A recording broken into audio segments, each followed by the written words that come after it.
શિક્ષણ મંત્રી Shri doctor Kuberbhai ડિંડોરે કે.એમ. Doshi high school Bakor પાંડરવાડા ખાતેથી વિશાળ તિરંગા બાઇક રેલીનું પ્રસ્થાન કરાવી રેલીમાં જોડાયા. કે.એમ. દોશી હાઈસ્કૂલ બાકોર પાંડરવાડા ખાતેથી પ્રારંભાયેલી તિરંગા બાઇક યાત્રાએ જમાવ્યું અનેરું આકર્ષણ.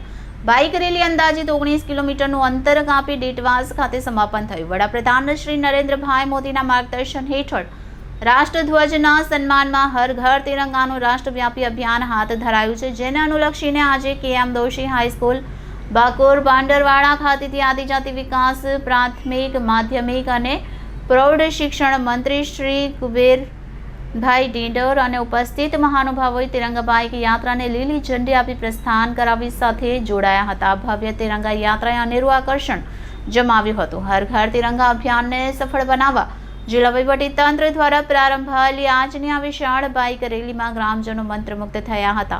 સૌ ગ્રામજનો જાણે દેશભક્તિના રંગમાં રંગાઈ ગયા હોય તેવો નજારો જોવા મળ્યો હતો. અત્રે ઉલ્લેખનીય છે કે કે.એમ. દોશી હાઈસ્કૂલ બાકોર પાંડરવાડા ખાતેથી વિશાળ રેલી નીકળી ડીટવાસ ખાતે સમાપન થયું હતું, જેમાં જિલ્લા વહીવટીતંત્ર દ્વારા તિરંગા લહેરાવતા જોઈ સ્થાનિકોમાં દેશભક્તિની લહેર દોડી ગઈ હતી. આ તિરંગા યાત્રાનો હેતુ લોકોમાં રાષ્ટ્રપ્રેમ અને એકતાની ભાવના જાગૃત કરવાનો હતો. ડીટવાસ ખાતે તિરંગા બાઇક યાત્રાનું સમાપન થયું હતું, જ્યાં શાળાના બાળકો દ્વારા સાંસ્કૃતિક કૃતિઓ રજૂ કરવામાં આવી હતી, જેને ઉપસ્થિત મંત્રી શ્રી ડોક્ટર કુબેરભાઈ ડિંડોર અને ઉપસ્થિત મહાનુભાવોએ નિહાળ્યું હતું. ત્યારબાદ ઉપસ્થિત સૌ લોકોએ નશા મુક્ત ભારત અંગે પ્રતિજ્ઞા લીધી હતી. ઉપસ્થિત મહાનુભાવોએ એક પેડ માં કે નામ અભિયાન અંતર્ગત વૃક્ષારોપણ કર્યું હતું. આ ભવ્ય તિરંગા બાઇક યાત્રામાં જિલ્લા પંચાયત પ્રમુખ બાબુભાઈ પટેલ, પંચમહાલ સાંસદ રાજપાલસિંહ જાદવ, જિલ્લા કલેક્ટર શ્રીમતી નેહા કુમારી, જિલ્લા વિકાસ અધિકારી સી.એલ. પટેલ, પોલીસ અધિક્ષક જયદીપસિંહ જાડેજા, નિવાસી અધિક કલેક્ટર સી.વી. લટા, નાયબ વન સંરક્ષણ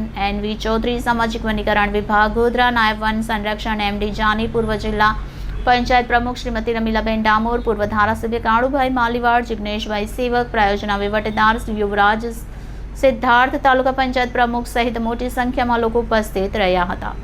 reporter Bharat Khant, City Gold News, Mahisagar.